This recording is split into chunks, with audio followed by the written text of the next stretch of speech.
말씀과 함께하는 성경 통독 해설 시간입니다. 우리는 삶에 대한 어떤 기대가 있습니다. 아이가 태어나서 걸음마를 시작하고 성장하는 과정 가운데 지식이 늘어나고 경험이 늘어나면서 더 좋은 인격체로 성장하게 된다고 믿는 믿음입니다. 하지만 우리가 알다시피 어른이 되었다고 해서 그 사람의 인격과 사람의 모든 됨됨이가 더 발전하게 되는 것만은 아닙니다.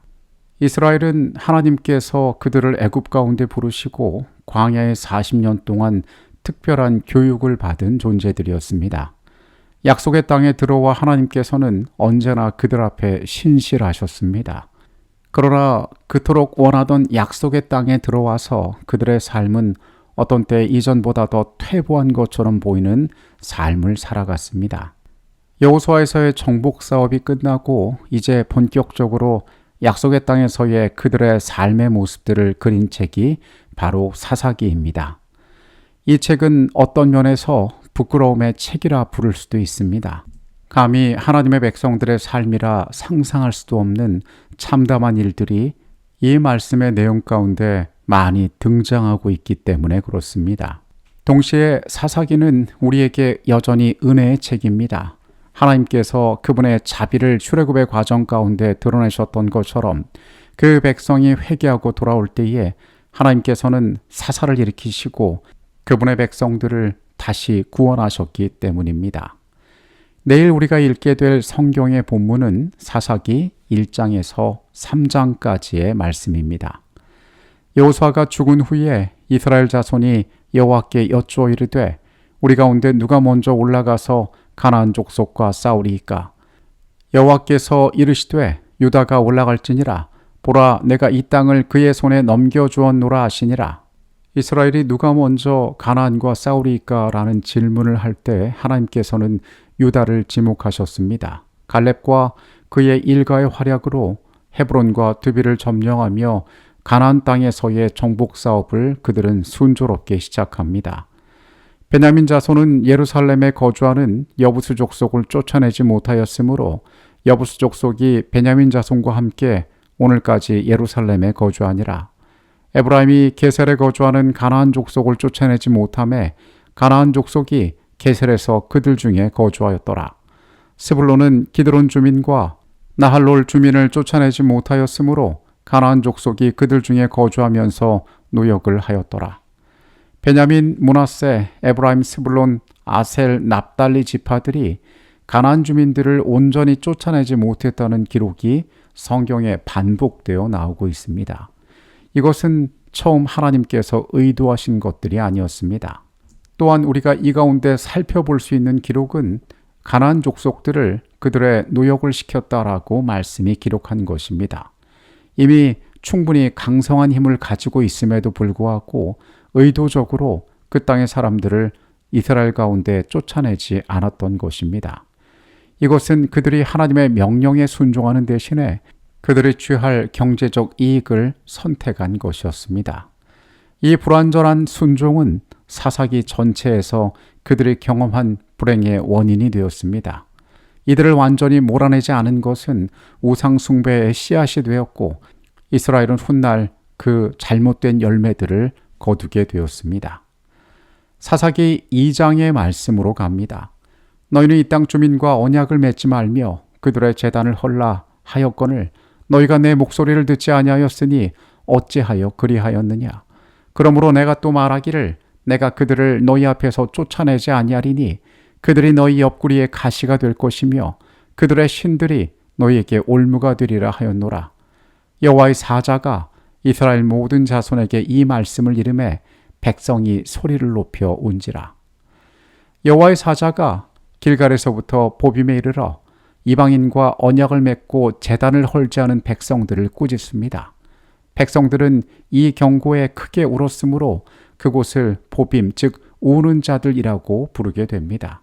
하나님께서 그들 가운데 있는 죄악에 대해서 지적하신 것입니다.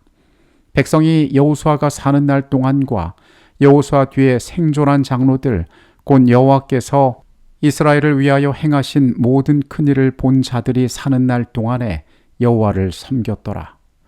말씀의 기록은 우리에게 두려운 내용들을 가르쳐주고 있습니다.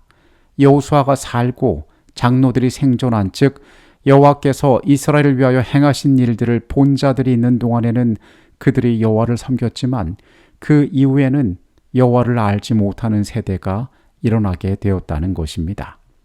11절부터 이어지는 말씀들은 그들이 경험하게 될 반복되는 악의 순환에 대하여 이야기합니다. 여호와께서 그들을 위하여 사사들을 세우실 때에는 그 사사와 함께 하셨고 그 사사가 사는 날 동안에는 여호와께서 그들을 대적의 손에서 구원하셨으니 이는 그들이 대적에게 압박과 괴롭게 함을 받아 슬피 부르짖음으로 여호와께서 뜻을 돌이키셨음이거늘 그 사사가 죽은 후에는 그들이 돌이켜 그들의 조상들보다 더욱 타락하여 다른 신들을 따라 섬기며 그들에게 절하고 그들의 행위와 패역한 길을 그치지 아니하였으므로 이스라엘의 이후 역사는 악순환의 반복이었습니다. 그들이 죄를 지면 하나님께서 그들에게 징계를 내리십니다. 이방의 압제로 고통당하던 그들은 회개하고 하나님 앞에 간구합니다. 그러면 하나님께서 사사를 부르셔서 그들에게 다시 구원을 허락하십니다. 사사기의 역사는 긴 내용 가운데 이 일의 반복이라고 할 수 있습니다. 사사가 죽으면 백성들은 이전보다 더욱더 타락하게 되는 악순환에 빠지게 되었습니다. 사사기 3장의 말씀으로 갑니다.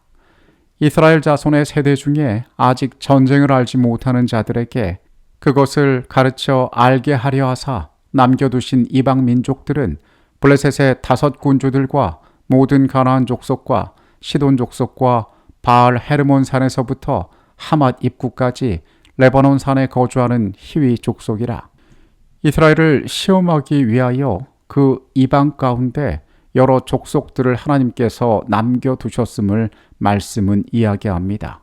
안타깝게도 그들은 이 시험을 통과하지 못하고 여러 번 실패하였습니다. 이스라엘 자손이 여호와께 부르짖음에 여호와께서 이스라엘 자손을 위하여 한 구원자를 세워 그들을 구원하게 하시니 그는 곧 갈렙의 아우 그나스의 아들 온니엘이라. 메소포타미아 왕 구산 리사다임의 압제에서 갈렙의 아우 온니엘이 일어나 이스라엘을 구원하고 40년간의 평화를 가져옵니다.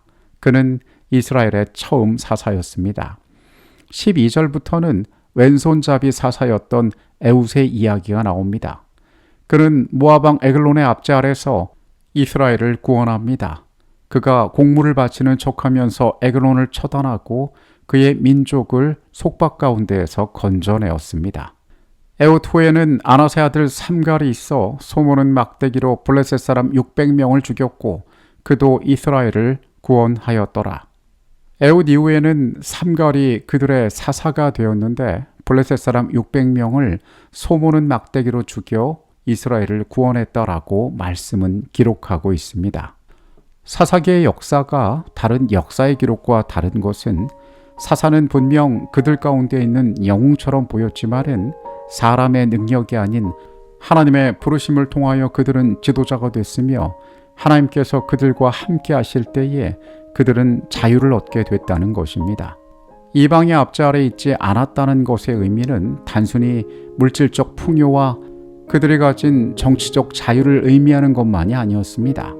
사사가 그들을 통치하고 있다는 것은 하나님께서 그들 가운데 계셔서 그들이 하나님의 백성이 되고 있다는 영적으로 대단히 중요한 신호였습니다. 말씀 가운데 우리가 늘 기억해야 하는 것은 하나님의 거룩한 임재가 우리 가운데 머물러 있는지를 우리는 항상 점검해야 한다는 것입니다. 안타깝게도 사사기의 이스라엘은 이러한 것들에 실패한 역사를 반복하고 있었습니다. 평안하고 따뜻한 밤이 되시기를 바라겠습니다. 내일 다시 말씀으로 찾아오도록 하겠습니다. 하나님, 우리의 삶 가운데 주의 거룩한 임재가 우리를 두르고 있는지 우리가 매일 살피게 하여 주시옵소서. 거룩한 주의 임재가 우리 가운데 있을 때 모든 것이 형통할 수 있음을, 우리가 참으로 안전할 수 있음을 기억하게 하여 주시옵소서. 예수 그리스도 이름으로 기도합니다. 아멘.